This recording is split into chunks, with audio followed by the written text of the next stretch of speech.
Проблема в одном, что когда начинаешь считать не Гераклита, а Гесиода или Гомера, то понимаешь, что Зевс отнюдь не изначальный бог, он Кранит называется, сын Кроноса, а тот тоже не первый, потому что до него был Уранус. И у них крайне непросто, отнюдь не отношения нашей идеальной троицы, взаимная любовь и послушание. А там, помните, скорее взаимная кастрация бесконечная там, и так далее. Войны, интриги и прочее. То есть нормальная коммунальная свара на небе. Вот нечто подобное и в абхазской мифологии, когда начинаешь в нее погружаться. Но расскажешь это самим абхазам, не понравится. А вот погладишь по головке, да-да, конечно, один у вас был Бог, вы и тогда были умнички в древности. И вообще, вы знаете, вы абхазы, это мы, русские, по деревьям лазили обезьяны в V веке, а у вас уже храм в Пицунде стоят. Замечательно совершенно. Какое-нибудь отношение к этому храму имеет, лучше этот вопрос не ставить. Да? Или, скажем, серьезнейший вопрос. Какое отношение те, кого мы сегодня называем абхазами, имеют к Абхазии?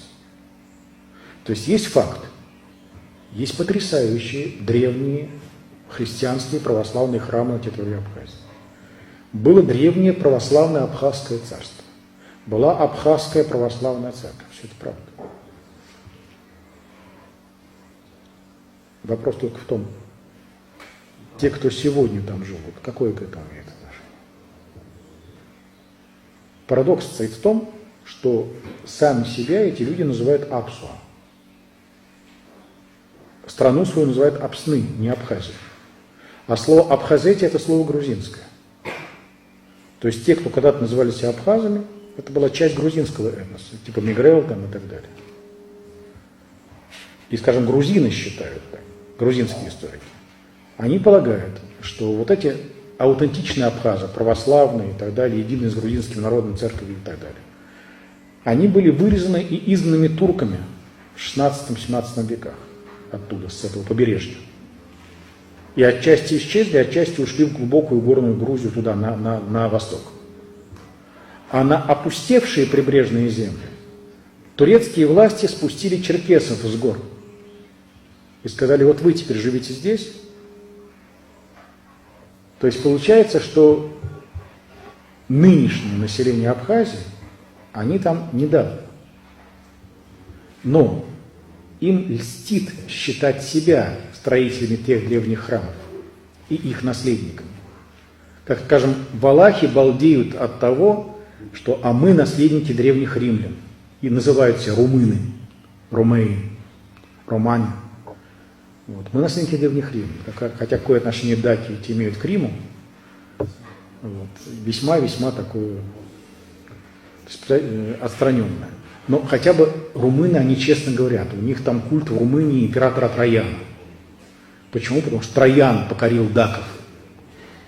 И вот потрясающая история, да, то есть народ чтит своего завоевателя. Потому что нас, варваров, тем самым присоединили к европейской цивилизации. В Абхазии обратная ситуация. То есть они тех древних абхазов не победили, без их помощи как-то эта депортация произошла, но унаследовали их землю, отчасти их имя, но не для себя, для туристов.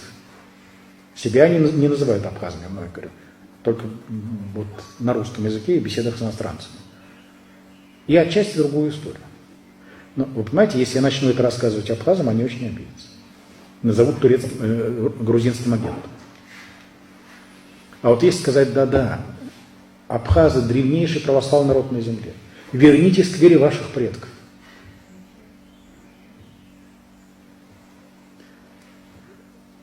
Боюсь, что исторически это будет, точнее не исторически, это будет неким лукавством. Но миссионерство очень эффективно.